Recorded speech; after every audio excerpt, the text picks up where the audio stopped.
Welcome everybody. So excited to have you here with us. And my name is Richard Ehrlich. I'm with Kaaren Hall, and we are here part of our education series. And as the title of the presentation suggests, it says Smart Retirement Planning. So I hope you have your notebook with you to take some notes, and we'll jump right in it. So as the title depicts, it's about smart retirement planning. Just a little bit about, let me go here 1 second. Okay, let me just get here. Okay, here we go. So here we're going to get ready to learn the following. Retirement pitfalls. What are some of the key issues that are going on out there today? Retirement nest egg. We'll learn about that. Fiduciary versus suitability, how that impacts retirement planning. Distinction between traditional versus alternative investment assets. And an introduction to self-directed IRAs and alternative investments in a retirement plan. All right, so just a quick little bit of background about myself. That's me, Richard Ehrlich. Background in the financial services industry for quite a while. My most proud designation is Certified Financial Educator. This is me. I co-authored a book with Steve Forbes, and it's really just about getting out some really good financial education. And these are some of the things that we've done. We kind of focus on 401k, retirement income planning, really preserving people's planning. We're not really to try to figure out how to buy the next stock. We're here to just do some really significant financial planning. And we've been here quite a while, since 1997, working with people all over the United States. A little bit of background about myself, part of the Heartland Institute of Financial. Somebody on the mute there? Okay. All right. So if we could pick a retirement wish list, all right, what would it look like? Well, we'd love to eliminate costly taxes. One of the things that I tell people often is that they don't realize that the biggest expense they're going to have in retirement is taxes. So that's the key thing a lot of people miss. 2, if we can minimize stock market risk. Anybody seen the stock market go up and down a little bit lately? What if we can get some income? And we can get tax-free income for the rest of our lives. Make sure the money does not outlast us. We'd love to get some safety and protection along the way in a world that has a lot of not safety and not protection. Also get some certainty, right? We live in a world with there's not a lot of certainty. There's a question mark all over the place. And access to our money. It'd be nice to have access to our money, wouldn't it? And certainly control. That would be if we could have a great retirement wish list. This is what I have found. People have told me over the decades of doing this what they would love to have. So there are 4 key retirement risks that most people are not addressing. Number 1 is longevity risk. Ladies and gentlemen, you'll realize that people are living a long time today, and certainly that's a great thing. But there are certainly risks in there, and you have to make sure that your money will last as long as you do. I mean, the reality is that more and more people are going to be retired longer in retirement than they were working. So you have to factor that in there. Interest rate risk, right? That affects people whether they put money into CDs or any investment. Stock market risk. If anybody's been in the market or has seen it recently or over the last decade or so, you'll understand what that is. And certainly tax risk. Very, very important. So these are very key elements to retirement planning. And here are some concerns. 1, people are working into retirement. Another thing is longer life expectancy, new standard of living. Things cost more today. I don't think when people retired 30 years ago, they had $1,000 phones in their hands. Inflation, right? If you're going to be retired for 2 or 3 decades, you need to make sure that whatever the amount of money you're taking out every month keeps up with inflation. Social Security is not adequate for retirement. We'll talk a little bit about that. And the reality is this, because people are so confused, there is insufficient personal savings. So we have to address those things. And then the median income is down for retirement income and retirees. So let's talk a little bit about Social Security.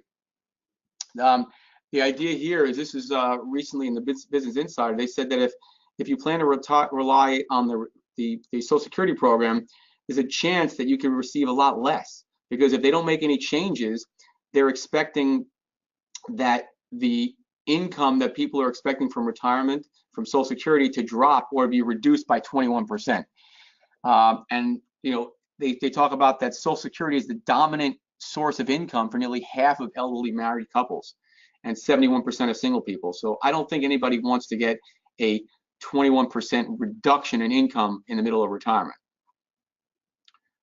Pensions. Well, there was no really retirement planning, right? Many years ago, you worked for a company, and after you worked there, they gave you a retirement party, they gave you a gold watch, and they sent you off with a pension. Well, as this chart will demonstrate, that pensions have gone down, and those were replaced in the late 70s and early 80s with 401k plans. So really, retirees and employers, what they did was they switched the responsibility of having a retirement from the employer to the employee. Also, baby boomers are retiring. Whether or not you're a baby boomer on this call or not, it has a big impact on investment planning. And this just shows you the population age and what's happening. And the reality is this, that as what happens with boomers, as they retire, they're not putting money into the stock market. They're going to be taking money out of it. So how that's going to impact people in the long term is very important. Healthcare. This is a huge concern that so many people they're just not addressing, or they don't really understand what impact it could have. So the average couple will need close to $300,000 for healthcare and medical costs during retirement. So think about it. Hey, if you're saying to yourself, wow, if I retire with $1 million, well, do you set aside about a third of that for healthcare costs? Very significant. And then here's this. This is very interesting. Older Americans' number one fear about their retirement is that they won't have enough money to afford retirement. And they say that they have a greater fear of outliving their retirement income than dying. So what that means is they think that death is not as scary as outliving their money. That's a very, very important concern. So that has to be addressed when you come to retirement. Two important questions that I always ask. Number one is, when you have your investable assets, how much risk can you afford to take? And then the second question is, how much risk are you willing to take? Look, if you're out there at, you're 21 years old and you lost half your money, I don't think that's a real concern, because guess what? What do you have, like $100? But if you're getting close to retirement and you lost half your money, like in 2008, that's a big issue. So the key is how much are you willing to risk losing? Now, people know how much money they have. You go online, you check your account. But what many people don't know is what they can expect from that money, right? And I talk about this very often, is that retirement is not so much about assets as it is about the income that those assets can generate, and certainly the after-tax income. So getting to the solution. So it's critical to understand the motivation behind the people that are offering you financial products or advice. And I tell people, if you can figure this out, you are 90% of the way home. So there are two different people out there that produce the things. Number one, you have fiduciaries and you have people that are not fiduciaries. So these are the different standards out there. A fiduciary is somebody that offers things in financial advice in the best interest for the client, taking into account of all their needs of the client, okay? And that's very, very important. A broker, which is a suitability standard, which is what most brokerage firms have, what they do is they say, we have a list of products for sale, and then they get paid by selling those products. So I always tell people, don't be surprised if you walk into Starbucks and they offer you a Starbucks coffee. That's what they sell. Fiduciary is client focused. What is the best interest of the client, right? Are there any possible conflicts of interest? Suitability as a broker is, it's a much lower threshold. Does the client have enough money to buy this product? Advisors are called advisors because their unbiased advice is the best interest of the client. Brokers are called brokers or represented because they broker or represent a company, not the client. They're there and they will sell you a product. And having a key is so critical. We're talking about key concerns in retirement, but having a plan is really the most important thing. So you want to have stability. If I told you had a stool and it only had two legs on it, probably not too secure, right? So you need to make sure that your retirement plan has all the legs to hold it up. So in order to achieve stability in a retirement plan, it has to contain three critical elements. Number one, if you want to call it leg number one, you have to have enough, it must be able to produce automatic income through your lifetime. So regardless of who's in office, what's going on in the economy or in politics, are those checks going to be coming in for the rest of your lifetime? Number two, it must have a dedicated method for regrowing and replenishing your principal throughout your lifetime. You don't want to run out, you want to preserve your principal. And number three, it must have the ability to provide you with liquid money for emergencies and unexpected expenses throughout your lifetime without wrecking legs number one or two. Okay, so the retirement nest egg would be broken down like this. Leg number one, you take income, you take a portion of your assets and say, this is going to provide me for income. Leg number two is going to be growth. I want to regrow my money. And number three is we want to make sure we have our safety or emergency cash for unexpected events. So the leg number one, automatically increasing retirement income for life. And to make sure that you have monthly income for the rest of your life and that will keep paying that income long after your original amount of money that you put in runs out. That's so important. And you want to basically create a stair-step effect where you automatically get a raise so that you can factor in inflation as you get older. And you want to be able to create that pile of money on autopilot, and you want to make sure it can never run out and never be infected by a negative market or stock market downturn.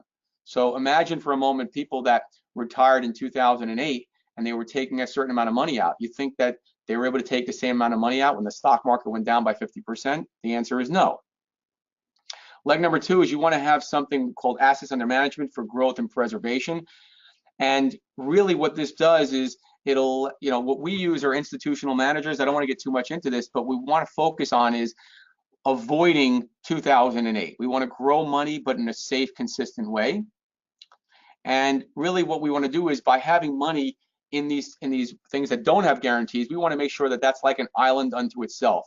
So regardless what happens to these funds, you will still, that won't affect your lifestyle. So if the money that you had invested, let's say in the stock market in 2008, as long as you had guaranteed income coming in or consistent income sources, you wouldn't skip a beat. You would just take a vacation for 50% less. And then finally, the leg three, this is so important, is emergency cash position. This is having the extra bucket of spare cash that is kept totally separate from the income leg and the growth leg. And this acts as a shield of protection for the rest of the plan. So important that most people don't have this. And this way, if something unexpected happens, you don't have to, quote unquote, raid your income and growth buckets, which would disrupt the important purpose and function that they're already serving. And it's easy to customize. So you can use pretty much any different type of assets that you want. Cash 401ks. We're going to talk about self-directed IRAs today. So important, great asset class there. They can be designed to include full survivor benefits to children and grandchildren, even bypass probate, automatic inflation adjustments, and allow you to enjoy the guarantees during your lifetime. So important. They also provide a healthy, balanced approach among your need for income growth, preservation, and liquidity. So you want to have a very good suited plan. You want to have unbiased fiduciary advice. Diversification, never be overexposed to one asset class. I see that constantly every day. Creating income in retirement and the distribution phase. Most people are only focused on the growth phase. Very important to have a plan to understand how you're going to take that money out. And we want to research potential investments as a fiduciary advisor. So what I do is I go outside the box. I don't want to just use traditional investments all the time. And in addition to the traditional investments, I research alternative investments, and we want to just have all the options for clients to succeed. Some of the tools that I offer my clients, we use artificial intelligence for investing. We have ways to protect and monitor investment accounts. Self-directed IRAs, we're going to talk about that today. Very, very important. You'll understand why. and you want to have non-correlating assets. And what that really means is that if one category does not perform well, you want to make sure your whole plan doesn't go get wrecked for that. So let's talk about non-correlating assets. All right, and this is something very interesting. Forbes talked about this. And we don't have to go back more than a couple, 45 days to see that there's a lot of volatility going on in the stock market. Okay, and Mark Cuban, look, he only owns just a handful of stocks, right? And he says, look, he's a pretty smart guy. He says, look, I'm just not really 100% certain. Now, are we saying to keep your money on the sidelines? No, but you want to have other alternatives so that if the market does, and continue to be volatile, you're not stuck. And when you go to the traditional brokerage houses, well, that's what they have.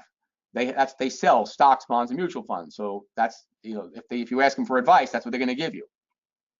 Self-directed retirement accounts. I love this. I use this for many of my clients because most Americans are missing this piece of the puzzle.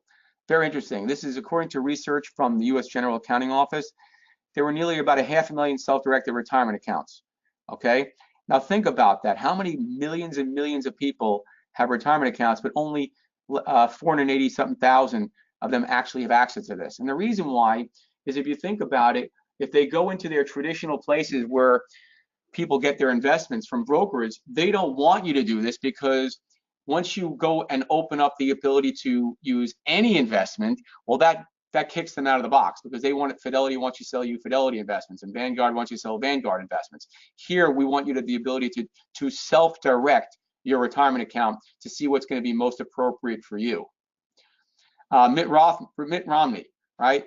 This guy, there was an article out. The guy has about $25 million in his Roth IRA, but his is all self-directed. He figured this thing out many years ago. He says, hey, and these have been around a long time. He says, why do I have to go with the traditional investing? I want to invest in my company and do other things. And that turned out very well for him. So in order to get started, just a little bit about myself. Here's my email address. This is my phone number. If you guys have any questions after Kaaren gets done, happily walk you through it. And I am going to turn it over to Kaaren Hall, who is the expert. We love working with her and her company because of all the wonderful things that she's about to tell you about.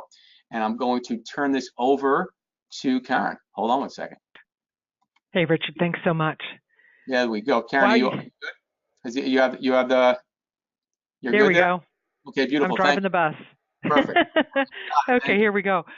Well, what you just brought up such powerful points, and that is, I mean, that we all need to open our eyes about this retirement crisis that America is about to face, because no one is prepared to retire unless you're taking action today. And so I hope after you listen to this webinar, you do something. You go out, you contribute to your account, you make an investment, you do some research and some due diligence, start investing so that you have a really happy retirement. So that said, like Richard was saying, self-directed IRAs are a huge piece of this puzzle.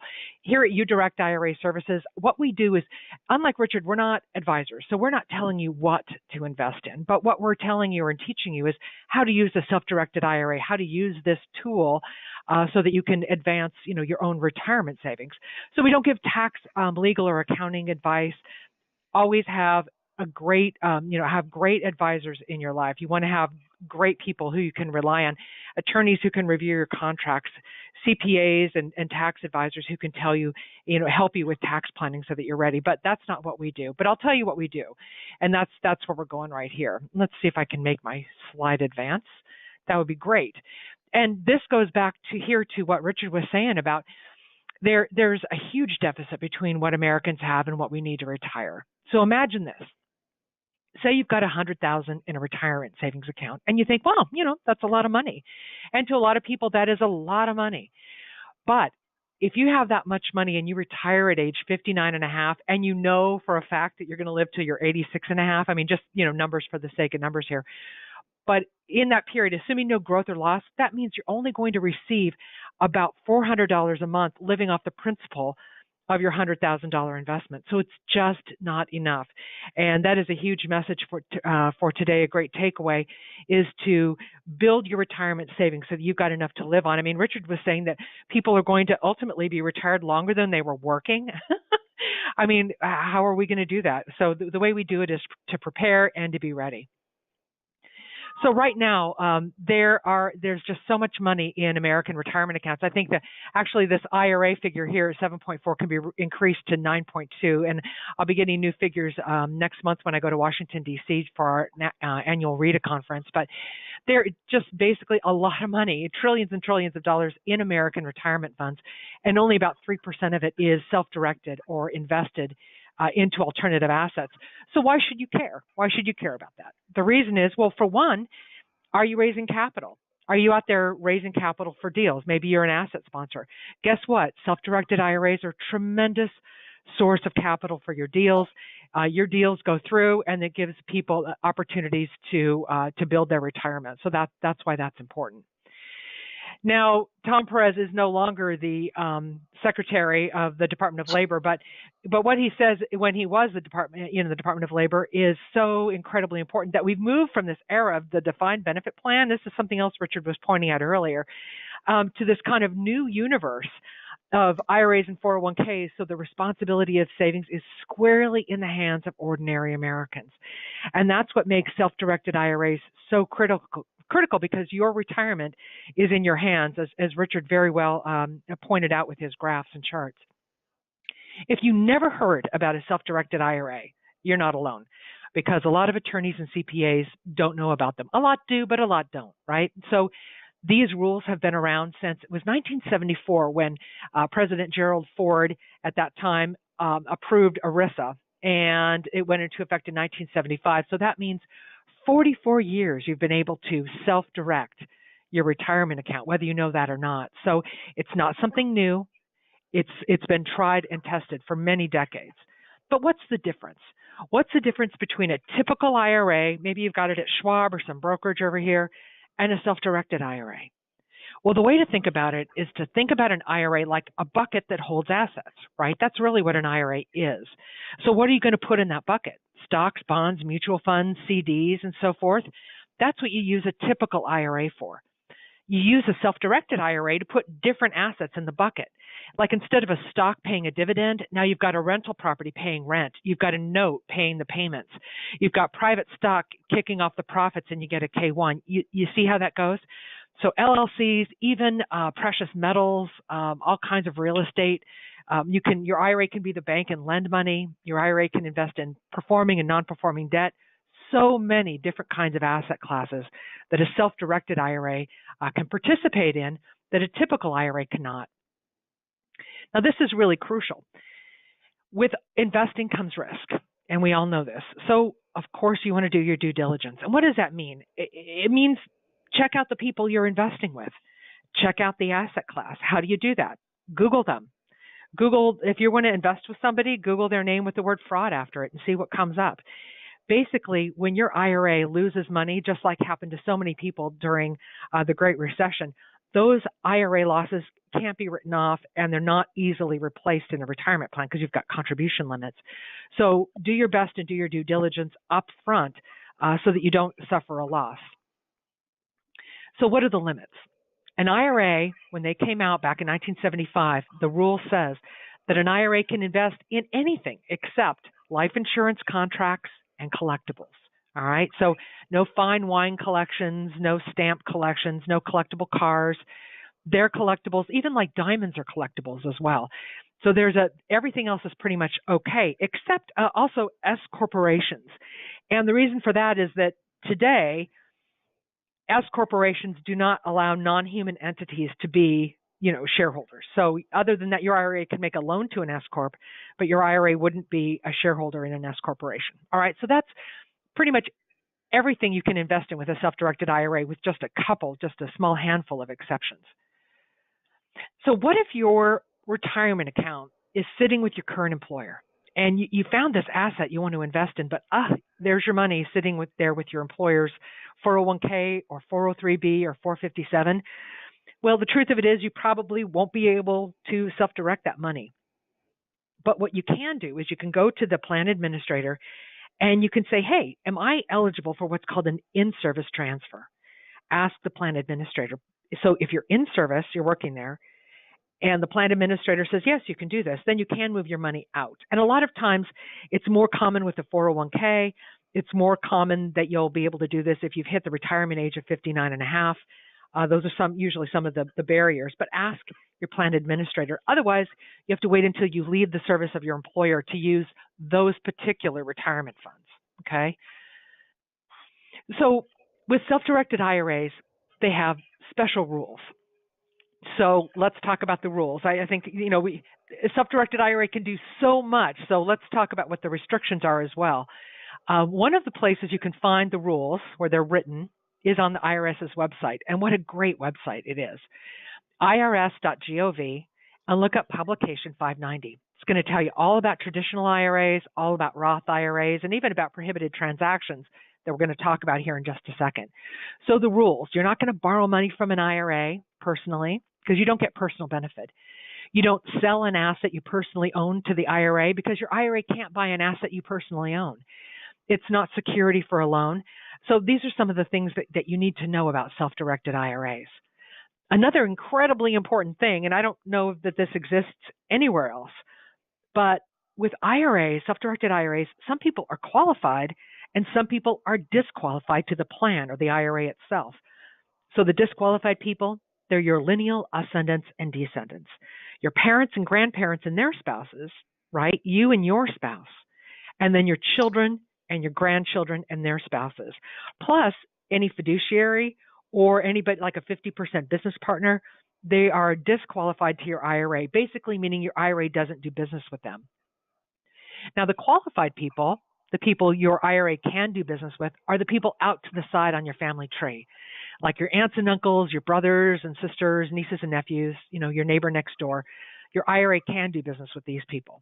So when you're using a self-directed IRA, one of the filters that you use before you choose an investment is, am I investing with qualified or disqualified people? That's one of the main filters to go through. Now, self-directed IRAs are this game of keep away. Remember when we were kids and we played keep away?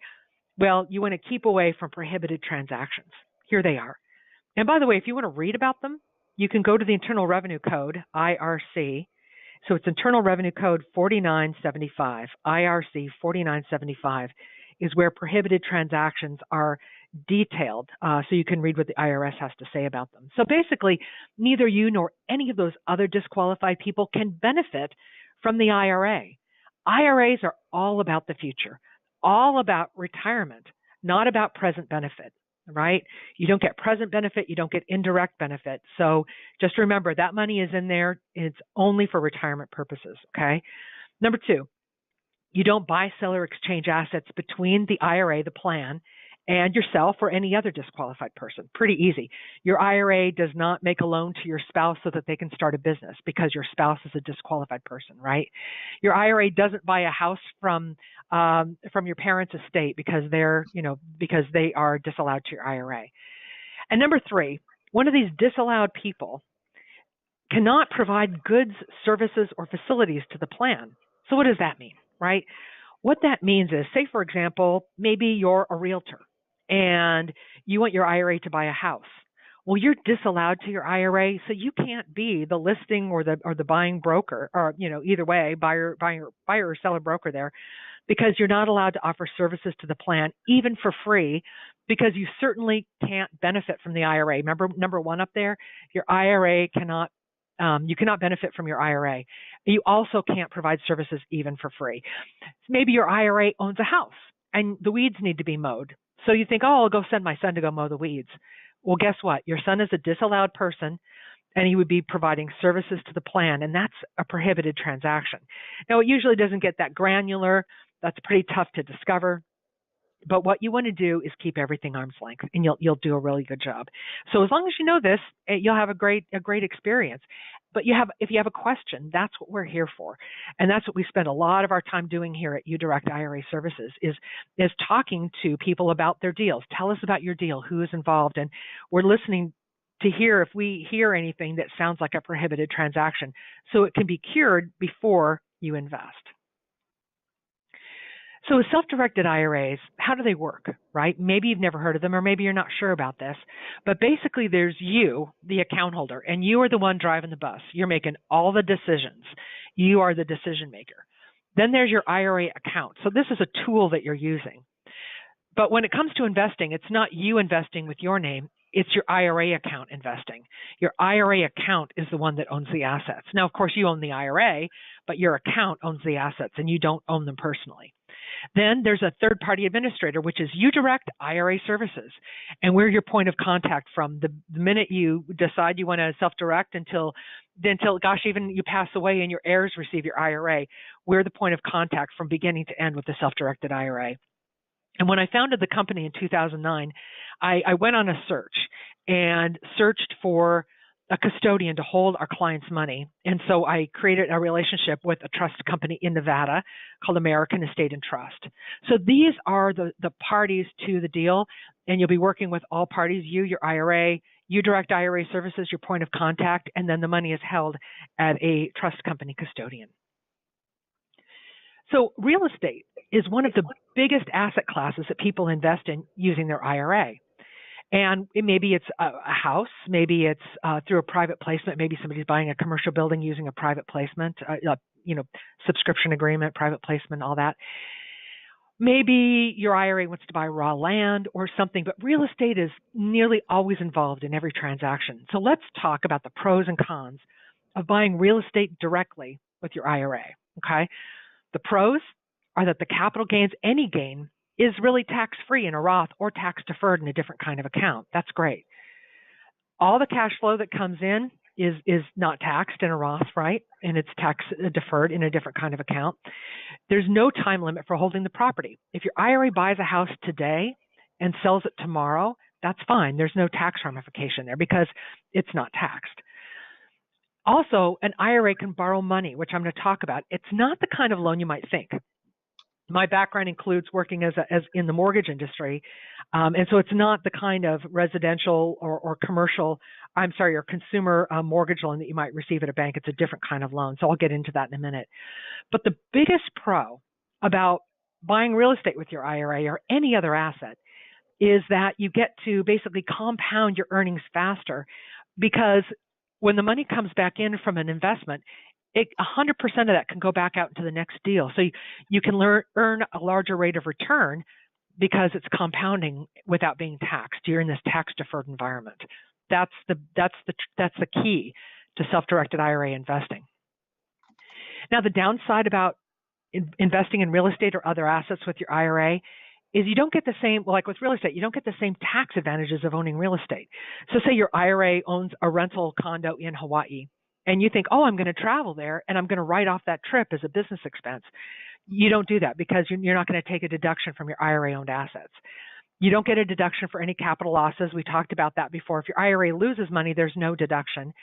Of course, you are solely responsible for all the gains and losses in your IRA because there's no advisor telling you what to invest in. It's self-directed. You are the one driving the bus, so you're choosing the assets.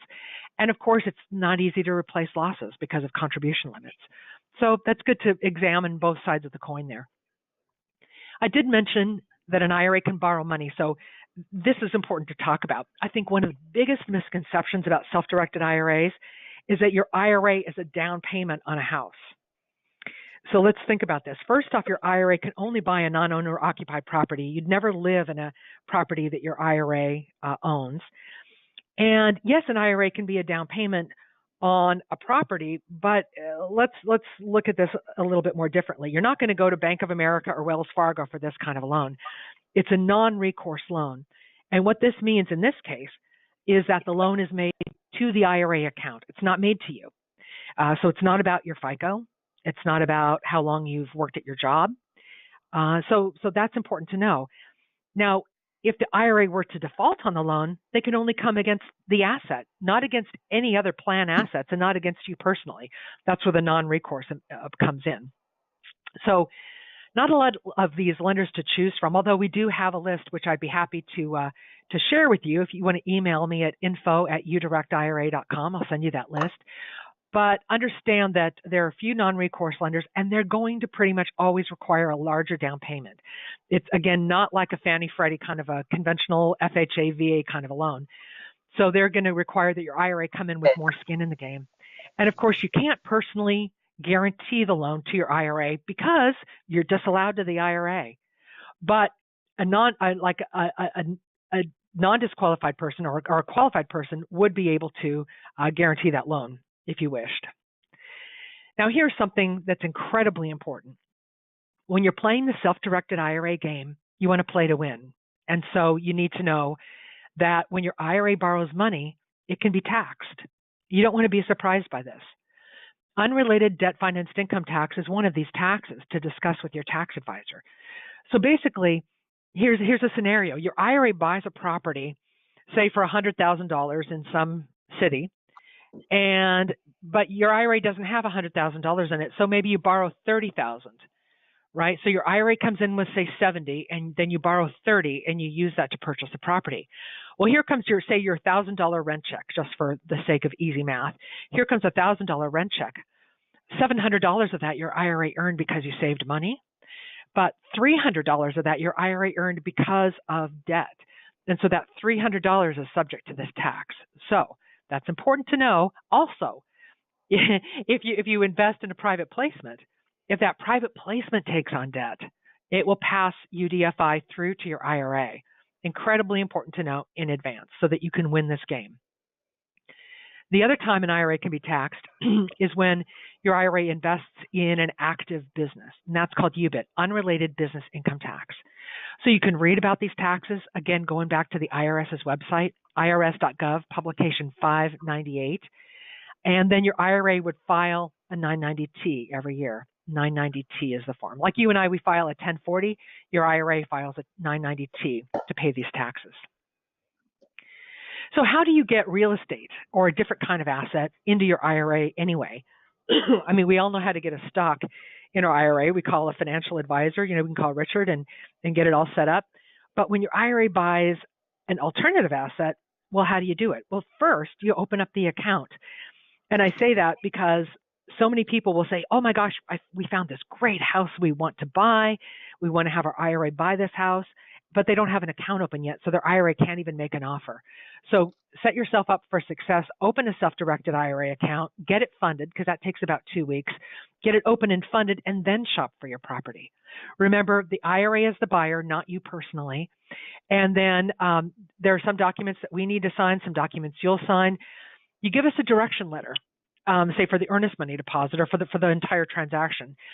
Then we basically wire the money to closing. You fund, you record, you get your keys, your tenants move in, and now your tenants make their rent checks payable to your IRA. They never make them payable to you personally. And that's because 100% of the proceeds of your IRA investments must go back to your IRA. Otherwise, you've committed a prohibited transaction, and it can be just game over for your IRA. Your IRA gets dispersed to you as earned income, and it could be messy if there are penalties and things. So all proceeds from IRA assets must go back into the IRA. That owns the asset. Now, here's another a good time to bring up this subject, and that is that wouldn't it be great to have a property manager if your IRA owns single-family homes or rental property? Yes, it would be great, because then you're keeping it arm's length, and you've got a property manager who can collect the rents, a property manager who can go out and fix the whatever needs to be fixed. Because remember, you're disallowed to your IRA. You can't go swing the hammers, or you can't go like drywalling or anything. 100% of that has to be arm's length. Here's an example. A father and a son decide that they're going to go together and buy a rental property. So dad's got cash. The son's got a self-directed IRA. So the title reads, the custodian for the benefit of the son's IRA, 50% owner, dad 50% owner, tenants in common. But wait a minute, didn't I just tell you that fathers and sons are disallowed to each other? They are. But this is an exception. So as long as neither the father nor the son had any personal ownership interest in that property, it's okay. It's a new deal. So basically, they become disqualified once they record. That's when the disqualified comes into effect. And then during this time, neither the father nor the son can live in the condo. They can't sell it to one another. But here's how it works. They can also neither buy out, they can't buy each other out either. But all expenses and profits are split pro rata. In this case, it's 50-50. It could be 70-30, 60-40, what have you. But here comes a property tax bill. Well, dad is 50% owner, so he would pay 50% with cash. The son's IRA is 50% owner, so the son's IRA would pay the other 50%. You see how that goes? So that's very important to remember. You can invest with disallowed people as long as you do so concurrently. Now, I mentioned that all expenses have to be paid for by the IRA, but what if the IRA depletes its reserves? There's not enough money in the IRA for that property tax bill. What are you going to do? That's a good question. And if you forget, just call us and we'll remind you. But number one, you could make your annual contribution. That depends upon your income, your age, and your account type. You can ask your tax advisor, hey, how much can I contribute? Or you can give us a call. You can liquidate other assets in your IRA. Maybe your IRA has some gold bullion and this real estate property. You can liquidate the gold and use those proceeds to go ahead and pay that tax bill. You could transfer money from IRA to IRA. Maybe you've got some money over in stocks, bonds, and mutual funds. You liquidate those, transfer the money over. You could bring on a debt partner, or the IRA could even borrow money. It would have to be probably from an individual in this case, a non-recourse loan, or if all else fails, you just sell the asset. That's what you do if your IRA runs out of cash to pay the expenses. Now, there is something commonly called a checkbook IRA.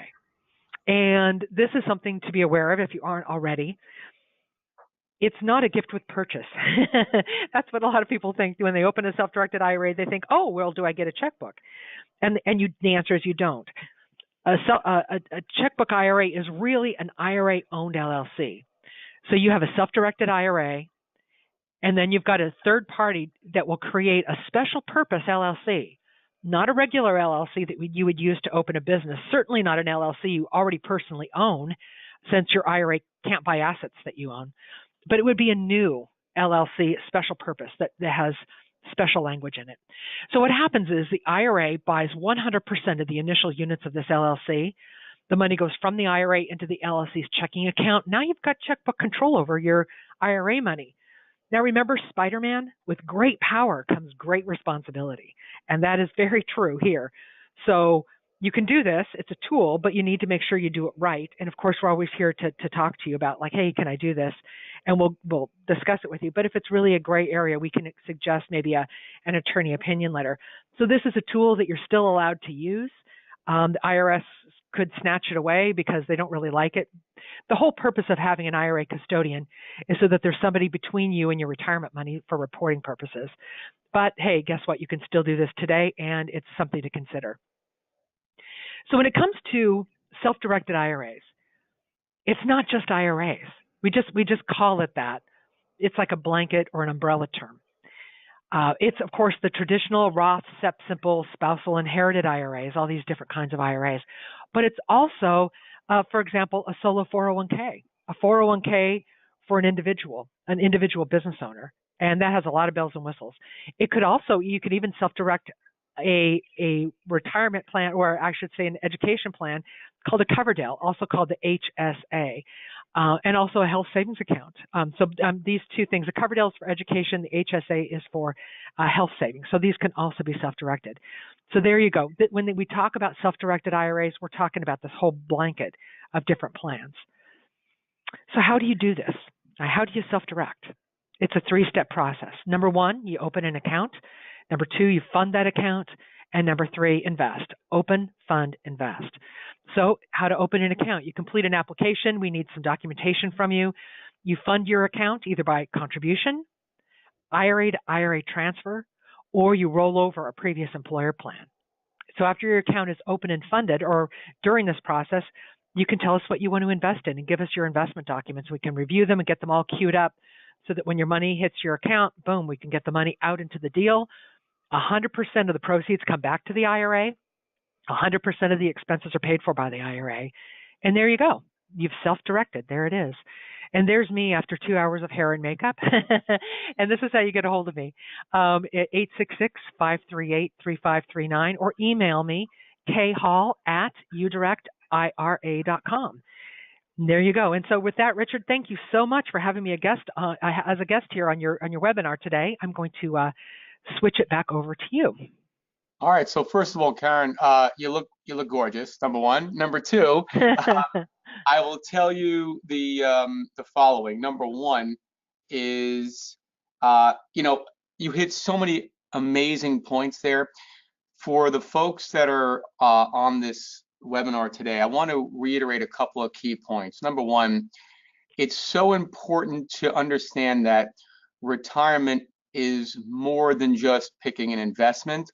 I specifically did not talk about an investment today because the way I figure it is if you go into a doctor and he or she says, "Oh, hi, how are you?" and then they write a prescription. They don't ask you anything about your health. They haven't taken any uh, your blood work, and then they just write a prescription. So we feel the same way. We love real estate for clients. We love different investments, but I think the key thing is to understand that there is a crisis when it comes to what's happening with retirement planning. We love working with self-directed IRAs and certainly with uDirect because of their phenomenal service and what they do, the leaders. We had a question, I believe it was from Sharon, who asked probably, was this being recorded? It is being recorded. So we'll be able to get that out to anybody who wants. Feel free to email us with other questions. And I'll leave you with this one final thought. First of all, I congratulate everybody here for taking the time to do what most people are not doing and should be doing, and that is getting educated. Number one is that, you learned a lot today. The key thing for any success in life, whether it's in health, whether it's relationships, is avoiding the one thing which starts with the letter P. It's procrastination. So I would encourage you that if you've learned anything on this and you want to learn more about doing something, now is the best time to do things. You have my information here. You have Karen's information, and we really enjoyed having you on this webinar today, and look forward to hearing from all of you. Thank you so much, Kaaren, for joining us, and thank you for everybody for joining us today. Make it a great one. Take care.